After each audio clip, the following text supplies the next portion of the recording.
aggressive fluid resuscitation in addition to intravenous fluid or oral rehydration solution, what agent would improve his outcome? अब देखिए question आपको देखने में लग रहा होगा कि कितना खतरनाक सा क्वेश्चन है। सबसे पहले यहाँ पे क्वेश्चन को समझेंगे, देन आफ्टर आपको बताया जाएगा कि आप किसको मार्क करेंगे।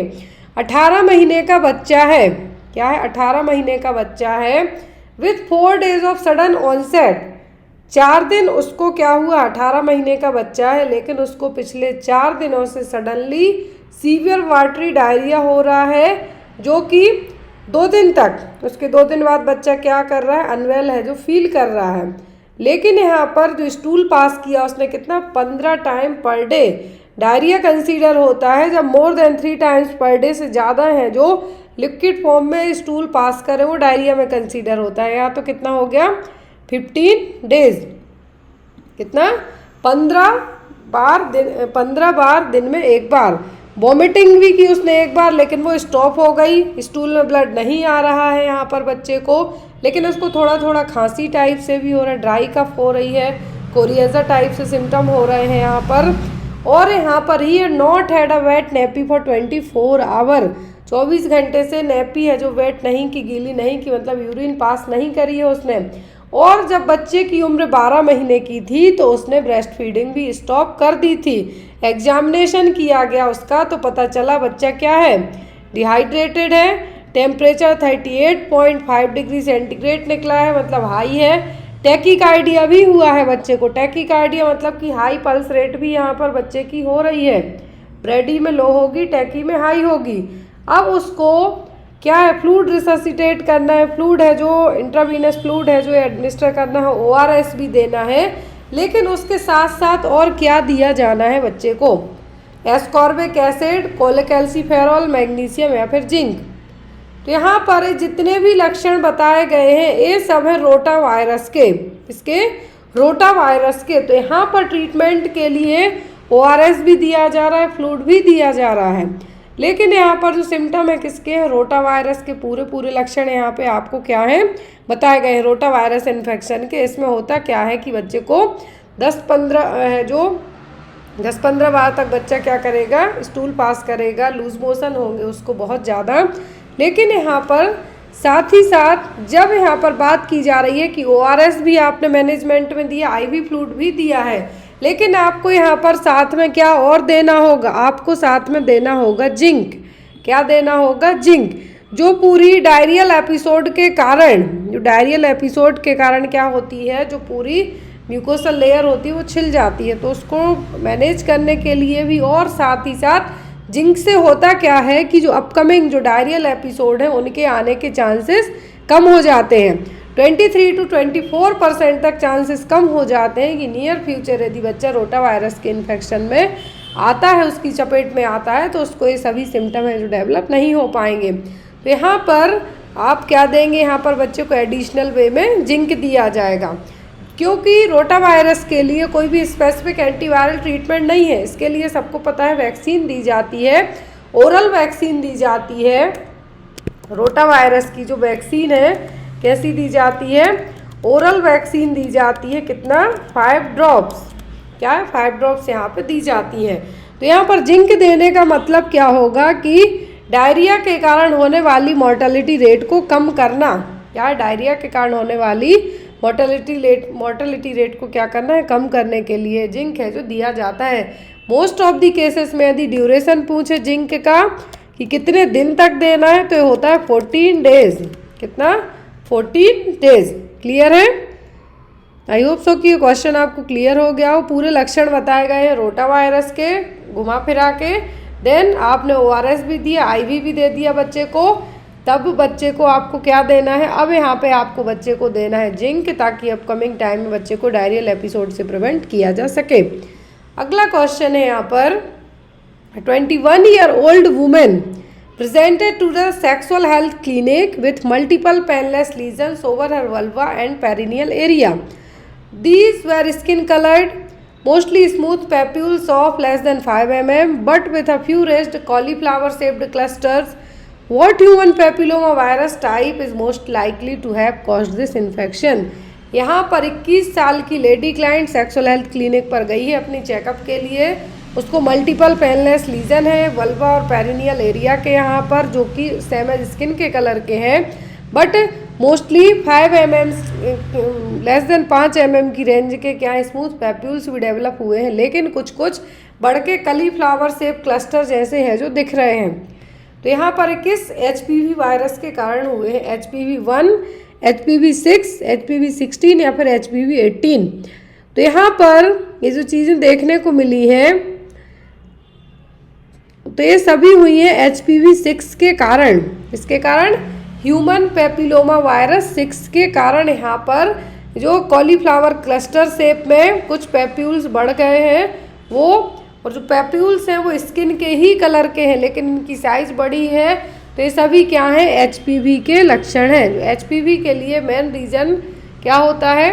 सॉरी, वाइट्स के लिए जो मेन रीज़न क्या होता है? Human papilloma virus, HPV virus. आपको HPV वायरस पूछा जाए तो सर्वाइकल कैंसर के लिए भी HPV मोस्टली रिस्पॉन्सिबल कंसीडर किया जाता है। अब जो यहाँ पे वाइट्स के लक्षण बताए गए हैं, तो इसका HPV की कौन सी क्लास का वायरस होगा? तो होगा HPV6 से। यहाँ पे देखिए HPV6 और 11 है जो इटियोलॉजिकल एजेंट होते हैं जेनाइटल वाइट्स के लिए। जो भी लोग सेक्सुअली एक्टिव होते हैं, सेक्सुअली एक्टिव का मतलब कि आफ्टर 18 ईयर, जितने भी साल के बाद सेक्सुअल एक्टिव होने का मतलब कि इंटरकोर्स करते हैं, तो वो लोग यहाँ पे इस कैटेगरी में आएंगे। तो यहाँ पर उनको बार बार रेस्पिरेटरी पैपिलोमा टाइप का भी देखने को मिलेगा, लेकिन यहाँ पर यदि सेक्सुअल इन्फेक्शन की बात की जा रही है तो HPV का 6 और 11 नंबर का जो वायरस होगा वो इस जेनाइटल वार्ड्स के लिए रिस्पॉन्सिबल होगा। याद रखें, इन्फेक्शन क्या हुआ है? जेनाइटल वार्ड से, और इसके लिए रिस्पॉन्सिबल क्या है? HPV6। यदि HPV6 की जगह 11 होता तो आप उसको मार्क कर सकते थे। अगला क्वेश्चन है यहाँ पर हमारा, 30-year-old primigravid client admitted to the labour, delivery, recovery and postpartum unit of local hospital. The physician plans to perform a vaginal examination to determine the status of labor. How can the nurse best prepare to assist with the vaginal examination? Question में देखिए आपको LDRP full form पूछे तो याद रखना है labour, delivery, recovery and postpartum.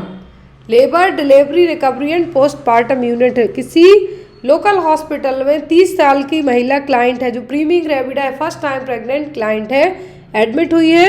Physician plan करते हैं कि लेडी का जो पेशेंट है उसका वेजाइनल एग्जामिनेशन किया जाना है।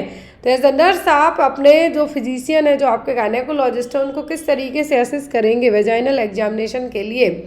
By having sterile gloves available for the examiner, by placing the client in the left side line position, by instructing the client to halt breathing during the exam, by giving the client an enema before the exam। यदि आपकी client labour, delivery और recovery postpartum unit में, मतलब labour room में आके admit हुई है किसी भी हॉस्पिटल में, तो यदि उसका वेजाइनल एग्जामिनेशन किया जाना है, क्या है? वेजाइनल एग्जामिनेशन किया जाना है, तो उसको ओनली लाइंग पोजीशन दी जाएगी या लिथोटॉमी दी जा सकती है, लेकिन साइड लाइंग नहीं देंगे आप। तो यहाँ पर नेक्स्ट ऑप्शन सी में क्या है? Halt breathing during the examination. तो यहाँ पे ऐसा नहीं करना है, आपको आपके क्लाइंट को कहना है कि सांस रोक के नहीं रखना है ना जल्दी जल्दी लेना है। यहाँ पे आप एक शांत और रिलैक्स मोड में रहिए ताकि जो एग्जामिनर है क्या करे? प्रॉपर आपका चेकअप कर सके। ना ही क्लाइंट को एनीमा देना है बिफोर द एग्ज़ाम। क्या है ना, क्लाइंट को एनीमा देना है। यहाँ पर आपको एग्जामिनर के लिए स्टेराइल ग्लव्स अवेलेबल कराना है, क्योंकि जो वेजाइनल फ्लूइड है, जब वेजाइनल एग्जामिनेशन किया जाएगा तो जो वेजाइनल फ्लूइड है वो आपको इन्फेक्शन का, यदि क्लाइंट का पता नहीं है कि कौन सी डिसीज़ है क्या है, तो यहाँ पर पता हो या ना हो आपके पास ग्लव्स होने चाहिए। क्योंकि किसी भी पर्सन में यदि जब आप उसका ब्लड, म्यूकस या फिर कुछ डायरेक्ट है जो आप इस तरीके से एग्जामिनेशन करते हैं जहाँ से आप उसके फ्लूइड कांटेक्ट में आते हैं, तो उसके लिए आपके पास प्रॉपर PPE किट तो होगी चाहिए। लेकिन यहाँ पर जब ओनली वेजाइनल एग्जामिनेशन की बात की जा रही है तो आपके हाथों में ग्लव्स है जो ज़रूर होने चाहिए। तो यहाँ पर भी क्या होगा आपका कि ग्लव्स है जो अवेलेबल होने चाहिए। अगला क्वेश्चन है, After the vaginal examination, the physician indicate that the client is in the latent phase of the first stage of labor. The progress note is written in the client's admission record. When the nurse review the client admission record, which assessment finding is the most reliable indicator that the client is in true labor phase? तो यहाँ पर question में क्या कहा गया है कि vaginal examination के बाद क्या है, after the vaginal examination physician indicate that the client is the in latent phase of first stage of labour. आपने फर्स्ट स्टेज ऑफ लेबर की लेटेंट, एक्टिव और ट्रांजिशनल फेज पढ़ी है, तो यहाँ पर फर्स्ट स्टेज की लेटेंट फेज में है आपका क्लाइंट। तो यहाँ पर आप एडमिशन रिकॉर्ड में जो प्रोग्रेस हो रही है लेबर पेन में, उसको आप क्या करते हैं, लिखते हैं। तो एज अ नर्स है जो आप रिव्यू करते हैं, तो मोस्ट रिलायबल इंडिकेटर क्या होगा कि आपका पेशेंट ट्रू लेबर पेन में है। किस में है? ट्रू लेबर पेन में। फर्स्ट स्टेज ऑफ लेबर का मतलब होता है कि सर्विक्स क्या हो रही है, डायलेट हो रही है। यूट्राइन कॉन्ट्रैक्शन आने से लेके सर्विक्स के डायलेट होने तक की स्टेज क्या है, फर्स्ट स्टेज। अब यहाँ पर लेटेंट फेज की बात की गई है। किसकी बात की गई है? लेटेंट फेज की बात की गई है। तो यहाँ पर कौन सा ऑप्शन आपका बताएगा कि पेशेंट सही में ट्रू लेबर पेन में है? Contraction are regular, increasing duration and intensity. Contraction radiate from the lower back to the lower abdomen. Blood show is present, cervix is dilating. तो ट्रू लेबर पेन का first stage में क्या सही sign होगा? Contraction है, regular हो रहे हैं, एक प्रॉपर इंटेंसिटी से आ रहे हैं, बट यहाँ पर यदि सर्विक्स डायलेट नहीं होती है तो ये कॉन्ट्रैक्शन किसी मतलब के नहीं है। Contraction lower back to lower abdomen में जा रहे हैं, तो लोअर बैक एरिया से लेके लोअर से लेके फ्रंट साइड आएंगे, तो और ब्लड सो भी देखने को मिलेगा। लेकिन यहाँ पर एक सही साइन जो बताएगा वो होगा सर्विक्स का डायलेट होना। फर्स्ट स्टेज ऑफ लेबर में सबसे सही यहाँ पर एज पर ऑप्शन के सही तरीके से यदि सर्विक्स डायलेशन नहीं होता तब आप इनमें से किसी एक को मार्क कर सकते थे, बट यहाँ पर जब सर्विक्स डायलेटेशन है फर्स्ट स्टेज का, तो पहला फर्स्ट स्टेज में होता क्या है, सर्विक्स है जो डायलेट होगी। क्या होगी? सर्विक्स है जो डायलेट होगी। दूसरे में क्या होगा, बच्चा बाहर आता है, और सर्विक्स कितनी डायलेट होती है पहली स्टेज में? 10 सेंटीमीटर। दूसरे में क्या होगा, बच्चा बाहर आएगा। तीसरी स्टेज में प्लेसेंटा आता है, और चौथी में हम क्लाइंट को आपके ऑब्जर्व करेंगे।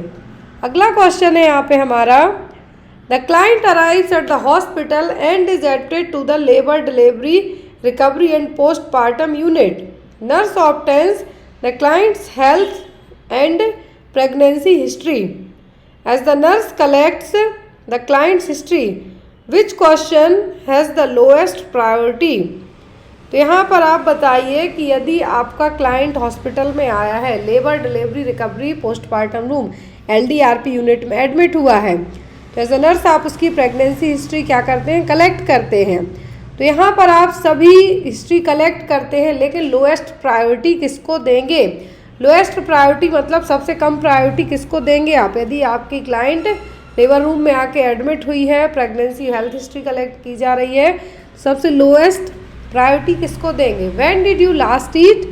Have you ever had an enema? When did your contraction starts? When is your baby due? सबसे कम प्रायोरिटी वाला ऑप्शन यहाँ पे क्या होगा आपका? ड्यू डेट तो पूछी जाती है। क्यों पूछी जाती है? कि आपका LMP कब रहा और डिलीवरी कब होने वाली है, तो वो तो ड्यू डेट पूछेंगे। कॉन्ट्रैक्शन कब से आना स्टार्ट हुए ये भी पूछेंगे, मतलब आपको दर्द कब से स्टार्ट हो रहा है, कब से फील हो रहा है कि कॉन्ट्रैक्शन आ रहे हैं।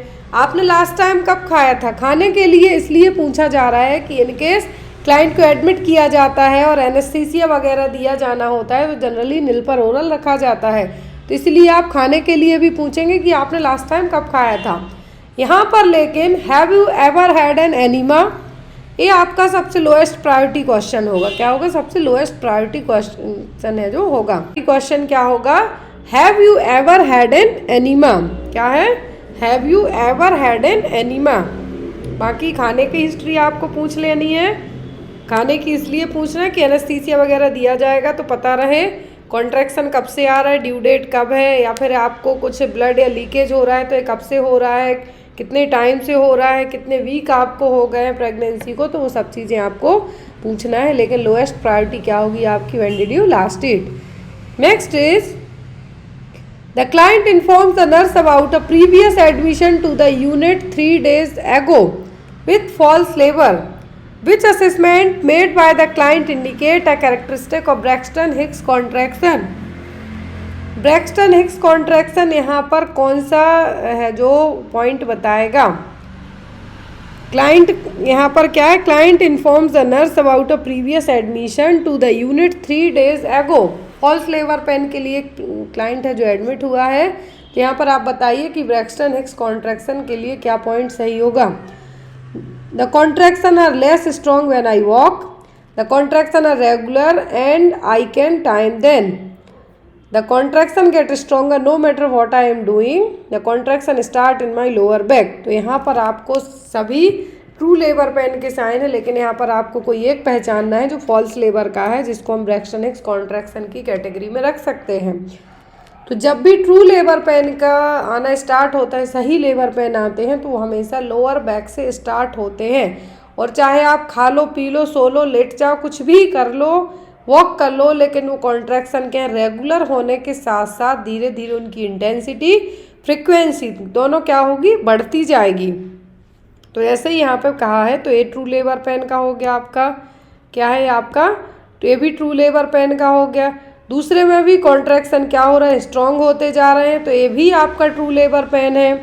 फिर द कॉन्ट्रैक्शन आर रेगुलर होते जा रहे हैं, मतलब आपके बढ़ते ही जा रहे हैं. लेकिन यहाँ पर जब आप वॉक करते हैं तो आपके कॉन्ट्रैक्शन क्या हो जाए? लेस स्ट्रॉन्ग हो जाए, मतलब कम हो जाए या लेट जाए तो ठीक हो जाए. वो आपका क्या होगा? Braxton Hicks contraction. क्लियर? अगला क्वेश्चन है हमारा. During the admission process the nurse obtains the client's vital signs. Where is the most appropriate time to take the client blood pressure? तो एडमिशन के टाइम पर आपके क्लाइंट का, आप admission के टाइम पर यदि बीपी चेक करना चाह रहे हैं तो सही टाइम क्या होगा? After a contraction before the next one begins, at the end of contraction before it is complete, at the onset of the contraction before its peak intensity, midway in the contraction when it is at its greatest intensity. तो यदि contraction आ रहे हैं, patient first stage में है, labour की contraction आ रहा है, लेकिन आपको उसका बीपी चेक करना है, तो आप कब करेंगे? पहले ऑप्शन में क्या कहा गया? After a contraction before the next one began. पहले ऑप्शन में कहा है कि एक कॉन्ट्रैक्शन ख़त्म होता है लेकिन दूसरे आने के पहले, मतलब जो बीच का टाइम है, पहला ख़त्म हुआ, उसके बीच का जो टाइम है उसमें चेक करना है, लेकिन नेक्स्ट के आने के पहले. दूसरे में कहा है eight the end of contraction before it is complete. Contraction आने के बाद लेकिन वो कंप्लीट ना हो पाए उसके पहले. फिर है कि जब इंटेंसिटी क्या हो, जब दर्द बहुत ज़्यादा हो, कॉन्ट्रैक्शन बहुत ज़्यादा हो उस टाइम पर, या फिर ग्रेटेस्ट इंटेंसिटी में हो, मिडवे में, तब. तो यहाँ पर जब यदि ग्रेटेस्ट में हो या फिर एंड में हो या कंप्लीट में हो, इस दौरान बीपी चेक करते हैं तो बीपी फ्लक्चुएट हो सकता है, क्योंकि इस दौरान प्रेशर भी बहुत ज़्यादा रहता है.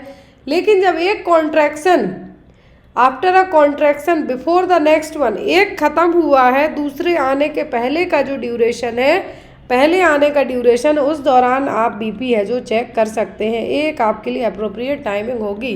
जैसा मैंने कहा कि एक ख़त्म हुआ लेकिन दूसरा क्या है, दूसरा कंप्लीट नहीं हो पाया, उस दौरान लेते तो भी आपकी बीपी रीडिंग है जो क्या होगी? फ्लक्चुएट आ सकती है. तो यहाँ पे क्या करना है? After a contraction before the next one began. Next one, 29-year-old multiparous client who has had an uneventful healthy pregnancy is admitted to the hospital. The physician informs the client that the active phase of the first stage of labor is in progress. The record also shows that the full-term baby is in the left occipital-posterior position when the fetus is in LOP, left occipital-posterior position. Which nursing intervention is most appropriate? Question में देखिए कहा गया है 29 साल की multiparous client है, मतलब इसके पहले भी उसने कई बार प्रेगनेंसी कंसीव की है, लेकिन उसकी ये क्या है? अनवांटेड टाइप की प्रेगनेंसी हो गई, हॉस्पिटल में एडमिट हुई है, फर्स्ट स्टेज ऑफ लेबर में है, मतलब कॉन्ट्रैक्शन उसको आ रहे हैं, फर्स्ट स्टेज ऑफ लेबर की एक्टिव फेज में है. बच्चा फुली टर्म में, मतलब 37 हफ्ते कंप्लीट कर गया है, लेकिन लेफ्ट ऑक्सीपिटो पोस्टीरियर पोजीशन में है। किसमें? लेफ्ट ऑक्सीपिटो पोस्टीरियर पोजीशन में है। जब fetus left occipito posterior position में होगा तो एज अ नर्स आपका इंटरवेंशन क्या होगा? Assessing the client to the knee chest position to relieve back pain, placing the client in Trendelenburg position to prevent cord prolapse, या फिर assisting with preparation of equipment for precipitous delivery, या फिर having the client void frequently to minimise displacement of the uterus. क्या है? Multiparous client है। क्या है? Multiparous client है। आपकी फर्स्ट एक्टिव फेज में है, फर्स्ट स्टेज की एक्टिव फेज में है। फुल टर्म है, 37 हफ्ते कंप्लीट हो गए हैं। लेकिन फुल टर्म बेबी की जो पोजीशन है वो क्या है? लेफ्ट ऑक्सीपिटो पोस्टीरियर पोजीशन में है। तो एलओपी में एज ए नर्सिंग आप क्या करेंगे? तो यहाँ पर assisting the client to knee chest position to relieve back pain, यहाँ पर आप क्या पेशेंट को आपके नी चेस्ट पोजीशन में बैठने के लिए कहेंगे कि आपको इससे क्या होगा? बैक पेन में रिलीफ मिलेगा। दूसरे में ट्रेंड लाइन वर्क पोजीशन देंगे कॉर्ड प्रोलैप्स के लिए, या फिर यहाँ पर आप उसको प्रेसिपिटस डिलीवरी का मतलब होता है कि जब फर्स्ट और सेकंड स्टेज ऑफ लेबर कितना हो जाए, 2 घंटे से कम में ही बच्चे की डिलीवरी हो जाए। तीनों स्टेज कंबाइंड होके 2 घंटे से कम में हो जाए। लेकिन यदि बच्चा एलओपी में है, क्या है? लेफ्ट ऑक्सीपिटो पोस्टीरियर पोजीशन में है, तो यहाँ पर प्रेसिपिटेट डिलीवरी होने के चांसेस है जो कम हो जाते हैं। यहाँ पर प्रोलॉन्ग लेबर होगा। यहाँ पर बच्चा जब एलओपी पोजीशन में है तो प्रेसिपिटेट डिलीवरी होने के चांसेस नहीं होंगे, प्रोलॉन्ग्ड होगा। जो नॉर्मल लेबर के कंपेयर में समय क्या लगेगा? थोड़ा ज़्यादा लग जाएगा, तो वो कहलाता है प्रोलॉन्ग्ड लेबर। तो यहाँ पर आपका ऑप्शन सी नहीं होगा। फिर है having the client void frequently to minimise displacement of the uterus. तो यहाँ पर आप बार बार है जो पेशेंट को बार बार है जो यूरिन पास करने के लिए नहीं कहेंगे। यदि यहाँ पर बार बार यूरिन के लिए आप पास आउट करने के लिए कहते हैं, तो यहाँ पर पेशेंट को बार बार बैक साइड लेटने के लिए भी आप अवॉइड करने को कह सकते हैं, क्योंकि इससे पेशेंट को बैक पेन होने का रिस्क ज़्यादा होगा। और आपके जो यूट्रस है उस पर उसके कारण है जो यूट्रस के कारण जो आर्टरीज उन पर भी प्रेशर पड़ेगा, इसलिए आप उसको बार बार ये करने को नहीं कहेंगे। तो यहाँ पर आपको क्या कहना है अपने क्लाइंट को कि आप नीचेस्ट पोजीशन यूज़ कीजिए ताकि आपको बैक पेन में क्या हो? रिलीफ हो सके। क्या हो? बैक पेन में आपको है जो रिलीफ हो। क्लियर? क्योंकि जब भी एंटीरियर में, जब बच्चा एंटीरियर हो, लेफ्ट ऑक्सीपिटो पोस्टीरियर है, पोस्टीरियर की जगह एंटीरियर में हो, तब बैक पेन होने के चांसेस क्या होते हैं? कम होते हैं। लेकिन जब फीटस कैसा प्रेजेंट हो? पोस्टीरियर में हो, तो क्लाइंट को बैक पेन और डिस्कम्फर्ट ज़्यादा होता है, जिसके कारण मैटरनल लेसरेशन होने के चांसेस ज़्यादा रहते हैं और बच्चा डिलीवरी के पहले रोटेट नहीं हो पाता है। इसीलिए आप क्लाइंट को क्या करने के लिए कहेंगे कि आप नीचेस्ट पोजीशन है जो इस्तेमाल कर सकते हैं, बैठ सकते हैं इसमें। Next one, to prevent distension of the client's bladder during the active phase of labour which nursing intervention is most appropriate. तो यहाँ पर कहा गया है कि prevent distension of the client's bladder, तो यहाँ पर एक्टिव फेज में है, मतलब पहली स्टेज में है ये, तो आप एज अ नर्स क्या करेंगे? Instructing the client to limit fluid intake, decreasing the rate of IV infusion, offering solid food instead of liquid, encouraging the client to void every 2 hours। यदि ब्लैडर डिस्टेंशन को prevent करना है आपको, तो आप अपने क्लाइंट को क्या कह सकते हैं कि आप हर 2 घंटे में यूरिन है जो पास करते रहिए, ताकि आपको ब्लैडर में डिस्कम्फर्ट भी फील नहीं होगा और आपको अच्छा भी फील होगा। तो यहाँ पर आपका आंसर क्या होगा? Encouraging the client to void every 2 hours। Next one is during the latent phase of first stage of labour, how often should the nurse plan to assess the fetal heart rate. Question ध्यान से देखें। Question में क्या कहा गया है कि पहली स्टेज है लेबर की, लेकिन फेज होती हैं। मैंने आपको बताया है कि फर्स्ट स्टेज ऑफ लेबर में जो फेज होती हैं क्या है? फर्स्ट स्टेज ऑफ लेबर में टोटल 3 फेज होती हैं, लेटेंट, एक्टिव और ट्रांजिशनल फेज। तो यहाँ पर जब तीनों फेज होंगी, तो लेटेंट मतलब शुरुआती फेज, जिसमें कॉन्ट्रैक्शन कैसे आते हैं? स्लो आते हैं। कैसे आएंगे? स्लो आएंगे। तो यहाँ पर यदि आपको कहा गया है कि आप फीटल हार्ट रेट कितने टाइम में चेक करेंगे, फीटल हार्ट रेट आप कितने टाइम में चेक करेंगे, तो यहाँ पर यदि लेटेंट की हम बात करें, क्या है, लेटेंट की बात करें तो इसमें सर्विक्स डायलेट होती है 0 से 3 सेंटीमीटर। क्या है, सर्विक्स का यहाँ पर एक क्या है, डायलेटेशन है 0 to 3 सेंटीमीटर। इसमें यहाँ पर जनरली ये कितने चलती है, 6 से 8 घंटे तक चलेगी। फिर आपकी सेकंड में आती है एक्टिव। क्या है, एक्टिव, जिसमें 4 to 7 सेंटीमीटर क्या होगी, सर्विक्स है जो डायलेटेशन देखने को मिलेगा सर्विक्स का। और जो जनरली यदि प्रीमी पैरा है, मतलब पहली बार प्रेगनेंसी है तो 4.5 घंटे, मल्टी है तो 2 और 2.5 घंटे में। फिर आपकी आती है ट्रांजिशनल। क्या है, ट्रांजिशनल, मतलब इसमें इतने फास्ट कॉन्ट्रैक्शन आते हैं और इसमें सर्विक्स है जो 7 to 10 सेंटीमीटर तक क्या हो जाती है, डायलेट हो जाती है। तो ये तीनों फेज हो गई। अब यहाँ पे लेटेंट फेज की बात की गई है, फर्स्ट स्टेज ऑफ लेबर की लेटेंट फेज की बात की गई है। तो आप यहाँ पर कितने टाइम में FHR चेक करेंगे, 5 to 10 मिनट, 15 मिनट में, 15 से 30 मिनट, 30 से 60 मिनट या 60 से 90 मिनट में। तो लेटेंट फेज मतलब फर्स्ट है, मतलब कॉन्ट्रैक्शन स्लो आएंगे यहाँ पर। तो यहाँ पर आपको फीटल हार्ट रेट चेक करने की ज़रूरत पड़ेगी कितने में, हर 30 मिनट से लेके 60 मिनट में, मतलब 30 मिनट से लेके 1 घंटे के अंदर आप यहाँ पे FHR को चेक कर सकते हैं। क्लियर। लेकिन यदि जब यही बात की जाती एक्टिव फेज में, किसमें, एक्टिव फेज में चेक करने की, तब यहाँ पर एवरी 15 मिनट्स, क्या है, आपको एवरी 15 मिनट्स है जो क्या चेक करना था, FHR चेक करना था। यदि यही चीज़ ट्रांजिशनल फेज में कही जाती तो 5 मिनट में, कितने में, हर 5 मिनट में चेक करना था। तो यहाँ पर यदि आपको जो ऑप्शन देख रहे हैं आप, तो यहाँ से आप समझिए, यदि आपको यहाँ पर क्या कह दिया जाए कि ये ट्रांजिशनल है तो 5 मिनट में, लेटेंट है मतलब 30 से 60 मिनट में, और एक्टिव है मतलब 15 मिनट में। क्या है, यहाँ पर एक्टिव है तो 15 मिनट में, याद रखिए आप। होता है तो हम लोग के यहाँ बुंदेलखंड में एक जो पैर है, पैर को लात भी कहते हैं, तो इससे भी याद रख सकते हैं, LAT। क्या है, LAT मतलब L मतलब पहले आ गया, फिर A और फिर T। Next one is the primigravid client tells the nurse I plan to have an epidural for pain management and ask the nurse when can I expect to receive it. An epidural is best performed when the client is how many centimetre dilated. आपको सबसे पहले पता होना चाहिए कि epidural क्या है। Epidural का मतलब होता है ड्यूरिंग द लेबर आपको पेन क्या हो, कम फील हो, पेन क्या हो, कम फील हो। इसलिए नाउअडेज है जो हॉस्पिटल में जब भी क्लाइंट जाते हैं तो वहाँ पे उनको पहले से ही पूरी प्रोसेस बता दी जाती है कि यदि आपको नॉर्मल लेबर होता है इन केस और लेबर पेन वगैरह आते हैं तो लेबर पेन को मिनिमाइज़ करने के लिए आप एपिड्यूरल है जो ले सकते हैं। तो यहाँ पर क्लाइंट आपकी बताती है नर्स को कि उन्होंने प्लान किया है कि एपिड्यूरल दिया जाएगा पेन मैनेजमेंट के लिए। तो वो नर्स से पूछती है कि मुझे एपिड्यूरल कब दिया जाएगा। तो एज ए नर्स आपको पता होना चाहिए कि सर्विक्स कितने सेंटीमीटर डायलेट हो जाए तब एपिड्यूरल देंगे।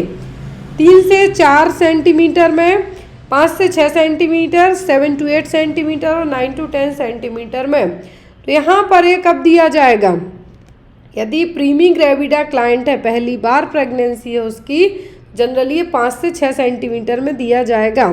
यदि 7 से 8 और 9 से 10 के बीच में देते हैं, आप यहाँ पे क्वेश्चन समझने की कोशिश कीजिए, एपिड्यूरल दिया जा रहा पेन मैनेजमेंट के लिए, लेकिन यहाँ पर यदि 3 से 4 देते हैं तो 3 से 4 सेंटीमीटर में उतना ज़्यादा लेबर पेन नहीं आता है, उतना ज़्यादा लेबर पेन नहीं आता है और एपिड्यूरल का असर भी कम हो सकता है यदि प्रोलॉन्ग लेबर चलता है तब। 7 से 8 देते हैं तो इस दौरान इंटेंसिटी बहुत ज़्यादा होती है, फिर कुछ मतलब ही नहीं है एपिड्यूरल देने का। 9 से 10 में तो पूरा कंप्लीट सर्विक्स डायलेट हो जाती है। तो यहाँ पर प्रीमी ग्रेविडा में दिया जाएगा कितना, 5 से 6 सेंटीमीटर डायलेटेशन में।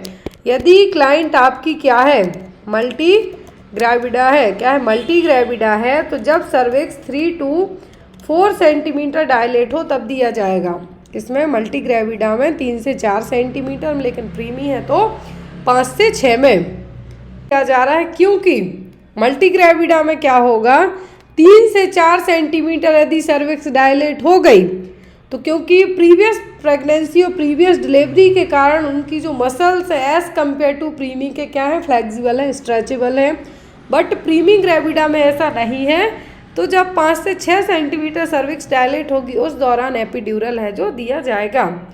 Next one is registered nurse perform a vaginal examination of the client. Nurse determine that the labour is progressing and the cervix is dilated 6 centimetre. When assessing the frequency and duration of the client's contraction during this phase of labor, nurse expect to find that the contraction are occurring every 3 to 5 minutes, lasting up to how many second? Question देखें कि एक registered nurse है, vaginal examination perform कर रही है, तो progress में है लेबर, सर्विक्स कितनी डायलेट हो गई है, 6 सेंटीमीटर। कितनी डायलेट है सर्विक्स यहाँ पर, 6 सेंटीमीटर है। जब वो फ्रिक्वेंसी ड्यूरेशन है जो असिस्ट करती है कॉन्ट्रैक्शन का, तो यहाँ पर एज अ नर्स आप एक्सपेक्ट करते हैं कि यदि कॉन्ट्रैक्शन 3 से 5 मिनट में आ रहे हैं तो ये कितने सेकेंड्स तक चलेंगे, 30 सेकेंड, 40 सेकेंड या 90 सेकेंड तक। तो यहाँ पर जनरली जब कॉन्ट्रैक्शन 3 से 5 मिनट में आ रहे हैं, 3 से 5 मिनट में आ रहा है मतलब किस फेज़ में है क्लाइंट आपकी, एक्टिव फेज़ में। किसमें, एक्टिव फेज़ में। लेटेंट फेज़ हमने पढ़ ली है, लेटेंट के बाद की होती है एक्टिव और लास्ट में आती है ट्रांजिशनल। तो ये 3 से 5 मिनट में आ रहा है मतलब क्या है, ये आ रहे हैं आपके कितने सेकेंड्स के लिए, lasting up to how many second, that is for 60 second. 3 से 5 मिनट में आ रहे हैं मतलब ये क्या है, यहाँ पर एक्टिव फेज़ है। यहाँ पे मैं ब्रैकेट में लिख देती हूँ, ये क्या है यहाँ पर, एक्टिव फेज़ है लेबर की। कौन सी फेज़ है, एक्टिव फेज़ है। तो यहाँ पर एक्टिव फेज़ है फर्स्ट स्टेज ऑफ लेबर की, फर्स्ट स्टेज ऑफ लेबर की क्या है, एक्टिव फेज़ है। तो यहाँ पर फर्स्ट स्टेज ऑफ लेबर की एक्टिव फेज़ में कॉन्ट्रैक्शन कितने होंगे, 3 से 5 मिनट में आते हैं तो ये 60 सेकेंड्स तक के लिए हो सकते हैं। लेकिन जब यही कॉन्ट्रैक्शन क्या है, यही कॉन्ट्रैक्शन आते हैं आपके, कितने आते हैं, यही कॉन्ट्रैक्शन आते हैं किसमें, आपकी लेटेंट फेज़ में। किसमें आएंगे, लेटेंट फेज़ में। तो ये होते हैं जनरली आपके कितने, 30 सेकेंड के। ये लेटेंट में आएंगे तो 30 सेकेंड्स के होंगे। हाँ, क्योंकि ये थोड़ा लेट आएंगे। लेटेंट में क्या होगा, कॉन्ट्रैक्शन स्लोली आते हैं, क्या होंगे, स्लोली आते हैं और ये कम टाइम के लिए होते हैं। तो ये यहाँ पर आपका क्या होगा, ये होंगे आपके लेटेंट के 30 सेकेंड में और एक्टिव में कितना, 60 में। और यदि ट्रांजिशनल की बात करी जाए, किसकी बात करें हम, ट्रांजिशनल की, तो ये जनरली जाते हैं 90 सेकेंड तक। मतलब कंटिन्यू लगेगा कि अब तो बच्चा बाहर आने ही वाला है, बच्चा बाहर आने ही वाला है। तो यहाँ पर ट्रांजिशनल में लॉन्ग ड्यूरेशन में रहेंगे, लेटेंट में 30 में रहेंगे। पहले 30, 60, 90 ऐसे याद रखें तो ज़्यादा बेस्ट होगा, 30, 60, 90। Next one is labor has progressed and the client enters the transitional phase of the first stage of labor. Which assessment finding can the nurse expect to observe during this phase? तो यहाँ पर labour progress में है, client है जो first stage of labour की transitional phase में, मतलब लास्ट फेज में फर्स्ट स्टेज की। तो कौन सी फाइंडिंग बताएगी कि ये फेज है जो ख़त्म होने को है, cervix dilated to 10 centimetre, crowning of the presenting part, increase blood show, contraction lasting up to 60 second. तो हमने जस्ट अभी पढ़ा कि जो यहाँ पर ट्रांजिशनल फेज होती है कॉन्ट्रैक्शन कितने होते हैं, 90 सेकेंड के। तो लास्ट ऑप्शन तो आपका होगा नहीं। फिर ब्लड शो देखने को बहुत ज़्यादा मिलेगा क्योंकि ट्रांजिशनल फेज में जो सर्विक्स 7 से 10 सेंटीमीटर तक डायलेट होती है तो ब्लड शो बहुत ज़्यादा होगा। क्राउनिंग प्रेजेंटिंग पार्ट होती है सेकेंड में तो ये नहीं होगा। सर्विक्स डायलेट इसी स्टेज में होगी, लेकिन यहाँ पर बेस्ट फाइंडिंग क्या होगी इस फेज को ऑब्जर्व करने की, ब्लडी शो है जो ज़्यादा देखने को मिलेगा। क्या है, गस ऑफ वेजाइन, ब्लड है यहाँ पर बहुत ज़्यादा देखने को मिलेगा। सर्वाइकल कैप लग जाता है प्रेगनेंसी कंसीव करने के बाद, तो वही कैप ओपन हो जाता है इस दौरान। तो यहाँ पर क्या होगा आपका, increase bloody show. Next one, Which nursing action is best for meeting the client's need during the transitional phase? तो यहाँ पर एज अ नर्स सबसे बेस्ट एक्शन आपका क्या होगा ट्रांजिशनल फेज में, encouraging the client to emulate, apprising the client frequently, instructing the client to push with each contraction, massaging the client back between contraction. मरीज आपका, पेशेंट आपका transitional phase में, मतलब लास्ट फेज में जो कॉन्ट्रैक्शन आ रहे हैं, सर्विक्स फुली डायलेट होने वाली है इस फेज में आपकी, तो यहाँ पर क्लाइंट को एमुलेट करने को कहेंगे, बिल्कुल भी नहीं करना है आपको। यहाँ पर क्लाइंट को पुश करने के लिए कहेंगे हर एक, उसके बाद तो ये भी नहीं आपको करना है। मसाज करना है क्लाइंट्स के बैक में, बिल्कुल भी नहीं यहाँ पे तो करना है। यहाँ पे फंडल मसाज की जाएगी, बैक मसाज क्यों करेंगे? तो यहाँ पर आपका जो ऑप्शन डी है, सी है और ए है, तीनों नहीं होंगे। आपका आंसर होगा क्या? Pricing the clients frequently. आपको अपने क्लाइंट को क्या करना है, एक तरीके से उसको मेंटली सपोर्ट करना है, उसको बार बार कहना है कि यस आप बहुत अच्छा कर रहे हैं, बस थोड़ा सा और पुश कीजिए। लेकिन क्लाइंट को आप यहाँ पर हर एक कॉन्ट्रैक्शन में पुश करने को एडवाइस नहीं कर सकते यहाँ पे, क्योंकि इस दौरान यदि इस दौरान क्लाइंट ने अपनी फिजिकल और मेंटल दोनों तरीके की विल पावर खो दी तो प्रॉब्लम हो सकती है। तो इसीलिए यहाँ पर आपको अपने क्लाइंट को क्या करना है, बस थोड़ा सा और करके कर देना है। Next one, to correctly assess the duration of a contraction, nurse count the time between which interval. तो यहाँ पर यदि आप कॉन्ट्रैक्शन को क्या कर रहे हैं, एक प्रॉपर तरीके से चेक कर रहे हैं, तो यहाँ पर एज अ नर्स आप कौन सा टाइम है जो चेक करेंगे? The beginning of one contraction, end of the same contraction, end of the one contraction and the beginning of the next, beginning of the one and end of the next, या फिर beginning of the one और beginning of the next. Option देखिए कितना confusing है आपको। पहले में क्या है कि एक कॉन्ट्रैक्शन स्टार्ट होता है, दूसरा सेम कॉन्ट्रैक्शन क्या होता है, एंड होता है। फिर दूसरे में है कि पहला एंड होता है और दूसरा शुरू होता है, फिर है पहला स्टार्ट होता है और नेक्स्ट है जो एंड होता है। तो इस तरीके से यहाँ पर सही तरीके से आप कैसे असेस करेंगे कॉन्ट्रैक्शन का जो ड्यूरेशन है, मतलब कॉन्ट्रैक्शन सही से आ रहे हैं या नहीं, तो ड्यूरेशन आप है जो कैसे चेक करेंगे? तो यहाँ पर सबसे बेस्ट तरीका होगा कि एक कॉन्ट्रैक्शन स्टार्ट होता है and the end of the same contraction, वही एक कॉन्ट्रैक्शन स्टार्ट हुआ और वही कितने टाइम के बाद एंड हो गया, वो ड्यूरेशन यहाँ पे आप क्या कर सकते हैं, मेज़र कर सकते हैं। ये आपके लिए बेस्ट टाइम रहने वाला है। तो यहाँ पे आपका आंसर क्या होगा? Beginning of the one contraction and the end of the same contraction. उससे आप पता कर सकते हैं कि कितने ड्यूरेशन में 30 सेकेंड रहा है, 60 सेकेंड रहा है, 90 सेकेंड रहा है। तो ये चीज़ें यहाँ पे आप पता कर सकते हैं। Clear? Next one, which method represent the most accurate technique to use when assessing the client's contraction. तो कौन सी मेथड है जो सबसे एक एक्यूरेट टेक्निक बताती है कि क्लाइंट के कॉन्ट्रैक्शन कैसे आ रहे हैं? Place the hand over the fundus of the uterus which is located just above the umbilicus. Place the hand over the inferior portion of the uterus which is located just above the umbilicus. Place the hand over the fundus of the uterus which is located midway between the umbilicus and the symphysis pubis. या फिर place the hand over the inferior portion of the uterus which is located midway between the umbilicus and symphysis pubis. तो मैं आपको बता दूं कि contraction कब assess किए जाएंगे? जब आपकी लेडी फुली टर्म होगी या 37 हफ्ते 36 हफ्ते की प्रेगनेंसी में होगी। तो इस दौरान सिम्फाइसिस प्यूबिस और अम्बलाइकस के यहाँ पर कोई भी कॉन्ट्रैक्शन पता नहीं चलेंगे।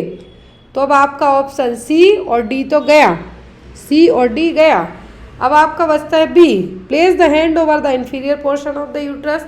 तो यहाँ पर भी फील नहीं होंगे just above the umbilicus, but यहाँ पर place the hand over the fundus of the uterus, जो कि अम्बलाइकस के ऊपर है जो रहेगा, अम्बलाइकस के ऊपर है जो इस दौरान आपको क्या है जो प्रॉपर कॉन्ट्रैक्शन चेक कर पाएंगे आप। तो यहाँ पे आपको क्या करना है? Place the hand over the fundus of the uterus which is located just above the umbilicus. एक सबसे अच्छी टेक्निक है क्योंकि सिम्फाइसिस प्यूबिस और अम्बलाइकस के यहाँ पर कॉन्ट्रैक्शन का पता नहीं चलेगा। कॉन्ट्रैक्शन चेक कब किए जाएंगे? जब लेडी का जो फुल टर्म हो जाएगा या लेबर पेन आ रहे होंगे उस दौरान। Next one, Client tells the nurse, I think my membrane have ruptured. The nurse performs a nitrogen test and confirms that the membrane have ruptured. Which test result indicate that the membrane have ruptured? यहाँ पर एक test perform किया जाता है, इस test का नाम है क्या? Nitrogen test. एक क्लाइंट आपकी कहती है आके कि मेम्ब्रेन रप्चर हो गई है, उसको लग रहा है कि मेम्ब्रेन रप्चर हो गई है, तो यहाँ पर उसको कंफर्म करने के लिए कि रियल में मेम्ब्रेन रप्चर हुई है क्या करेंगे, तो यहाँ पर नाइट्रोजन टेस्ट किया गया। अब इस टेस्ट की वैल्यू क्या बताएगी कि पता चलेगा कि यस रियल में मेम्ब्रेन रप्चर हुई है, कि ये यूरिन लीक हो रहा है, कि ये वेजाइनल फ्लूइड है क्या है, कि एमनियोटिक फ्लूइड है। तो यहाँ पर इन सबको चेक करने के लिए एक टेस्ट किया जाता है, वो होता है नाइट्रोजन टेस्ट। ऑप्शन में है यहाँ पर test strip turns blue, test strip turns yellow, test strip turns red या टेस्ट स्ट्रिप टर्न्स ग्रीन। तो यहाँ पे मैं बता दूँ जो नाइट्रोजन टेस्ट है ये जो वेजाइनल एरिया का जो स्पेसिमेन है वो कलेक्ट करके किया जाएगा। यदि इनकेस मेम्ब्रेन रप्चर हुई होगी तो टेस्ट करते हैं नाइट्रोजन टेस्ट एक स्ट्रिप के ऊपर, तो यहाँ पर स्ट्रिप कैसी हो जाएगी, ब्लू कलर की हो जाएगी। कैसी हो जाएगी, ब्लू कलर की हो जाएगी, क्योंकि वेजाइनल यदि वेजाइना के यहाँ का जो भी मटेरियल है, जो भी म्यूकस है, जो भी चीज़ें हैं तो कैसी होती हैं, एसिडिक होंगी। कैसी होंगी, एसिडिक वे में होंगी। तो यहाँ पर ब्लू नहीं होंगी। यदि एल्कलाइन नेचर होता है, एमनियोटिक फ्लूइड का नेचर कैसा होता है, एल्कलाइन नेचर का होता है, तो ये स्ट्रिप कैसी हो जाएगी, ब्लू कलर की हो जाएगी।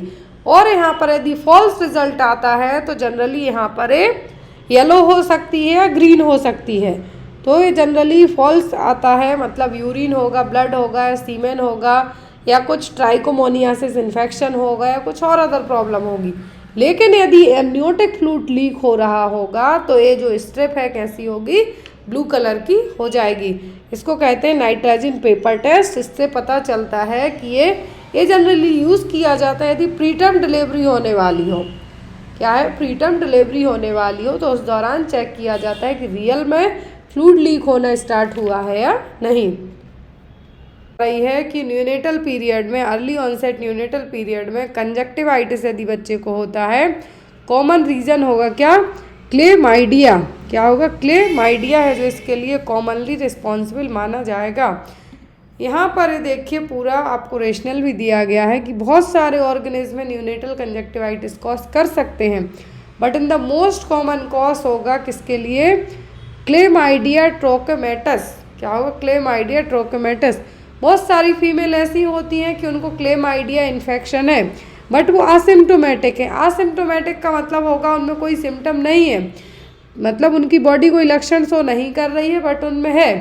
तो ऐसे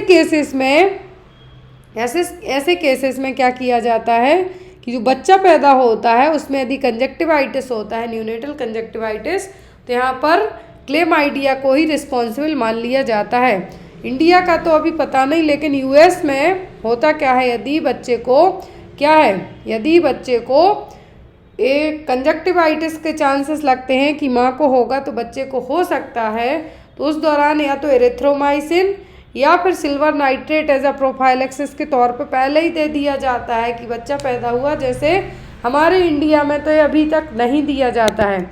इंडिया में एट बर्थ क्या दिया जाता है, एट बर्थ या विद इन 24 आवर के अंदर क्या देते हैं हम, हेपेटाइटिस बी का टीका दे देते हैं, क्लियर, विटामिन के इमीडिएट दे देते हैं, बीसीजी दे देते हैं और ओपीवी का 0 डोज दे देते हैं। तो इंडिया में तो एट द बर्थ दिया जाता है। लेकिन यदि बच्चे का वजन 2 किलो से कम है तब हेपेटाइटिस बी भी नहीं देते हैं। विटामिन के बच्चे का वजन 2.5 kg से कम है तो अलग डोज रहेगा, हाफ डोज दे दिया जाता है। बीसीजी इंट्राडर्मल दिया जाता है, ओरल पोलियो ओरली 0 डोज दिया जाएगा। बीसीजी लेफ्ट अपर आर्म में इंट्राडर्मल रूट से दी जाने वाली वैक्सीन है। तो इंडिया में नहीं दिया जाता है, एरिथ्रोमाइसिन है, silver nitrate, but other countries में जस्ट लाइक यूएसए में कि एज अ प्रोफाइलैक्टिक के तौर पे ये दे दिया जाता है बच्चे को जन्म लेने के विदिन 1 घंटे के अंदर ही, ताकि बच्चे को कंजक्टिवाइटिस ना हो पाए। क्लियर है। Next one is within 24 hour की बात हो रही है, जन्म लेने के 24 घंटे के अंदर बात हो रही है। मतलब क्या है, वो होगा पैथोलॉजिकल जॉइंटिस। कौन सा jaundice, pathological jaundice. Physiological jaundice देखने को मिलता है जनरली आफ्टर 24 घंटे के बाद। कितना, 24 घंटे के बाद। पैथोलॉजिकल जॉइंटिस होगा क्यों, क्योंकि बच्चे में यदि हो सकता है कि कुछ इंटरनल कुछ जो प्रॉब्लम्स बच्चे को रही और ऐसे पैथोलॉजिकल जॉइंटिस में बच्चे को इमीडिएट ट्रीटमेंट की ज़रूरत पड़ती है। रीज़न पता करना होता है कि कुछ इंटरनल प्रॉब्लम्स क्या रही हैं जिसके कारण जॉइंटिस की कंडीशन डेवलप हो रही है। तो यदि 24 घंटे के बाद तो हो रहा है मतलब ठीक है, पाम येलो देखने को मिलेंगे। डॉक्टर आपको एडवाइस भी करते हैं कि 2-3 दिन के बाद आपका बच्चा थोड़ा थोड़ा येलो रहेगा, लेकिन जन्म लेने के 24 घंटे के अंदर ही यदि बच्चा येलो देखने लगे देन बच्चे को फोटोथेरेपी दी जाएगी, जो एक क्लासिकल ट्रीटमेंट कंसीडर होता है। तो यहाँ पर क्या होगा, बच्चे को फोटोथेरेपी भी दी जाएगी। और यदि बिलिरुबिन लेवल 5 mg/dl से ज़्यादा बढ़ते जा रहा है, जो कि 0.2 mg/dl के पर आवर के हिसाब से इंक्रीज हो रहा है, तो यहाँ पर ये जॉइंटिस बच्चे को 14 दिनों तक भी है, जो 14 दिनों के बाद तक भी ठीक नहीं हो रहा है, तो यहाँ पे बच्चे को इनिशियली ट्रीटमेंट स्टार्ट किया जाता है। यदि पैथोलॉजिकल डेवलप हो रहा है तो फिजियोलॉजिकल है जो अपने आप 2 वीक के अंदर है जो सबसाइड हो जाएगा।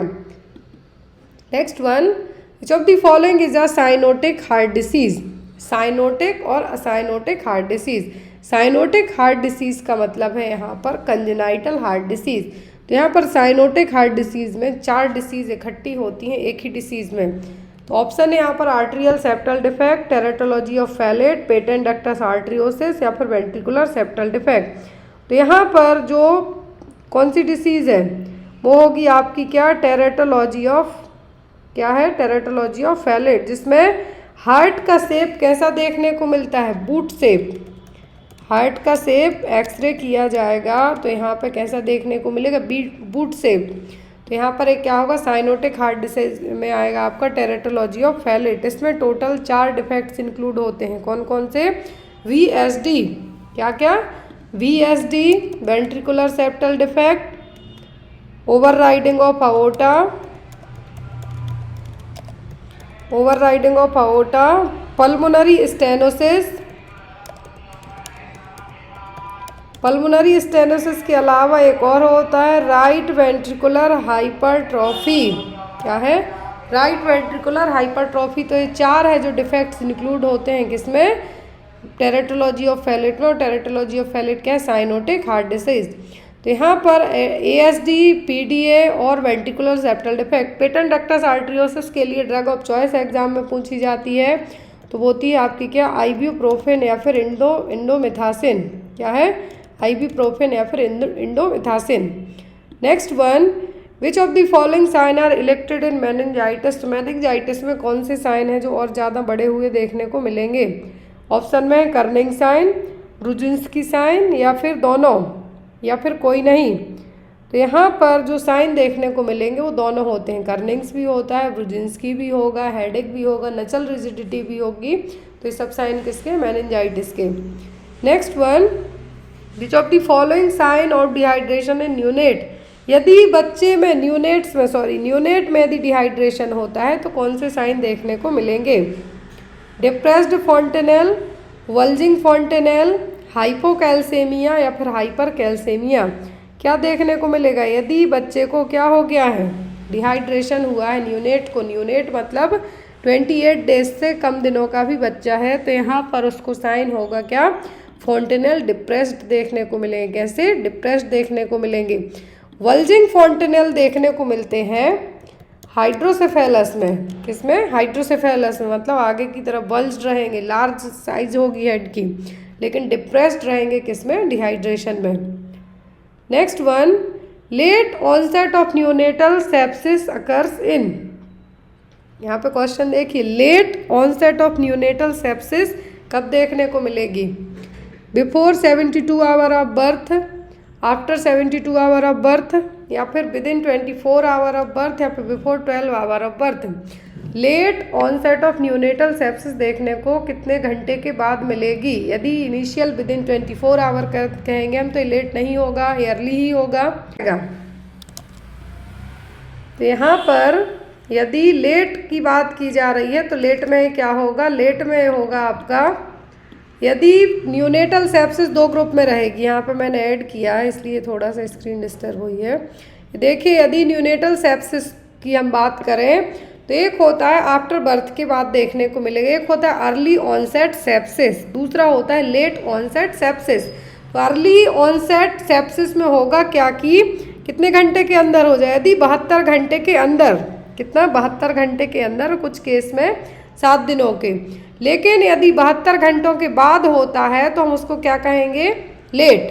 क्या कहेंगे? लेट कहेंगे, यदि आफ्टर 72 आवर हो रहा है। लेकिन बिफोर 72 हो रहा है तो इसको हम क्या कहेंगे? Early onset. क्या है? Early onset sepsis. लेकिन यदि यहाँ पे बात की जा रही है किसकी?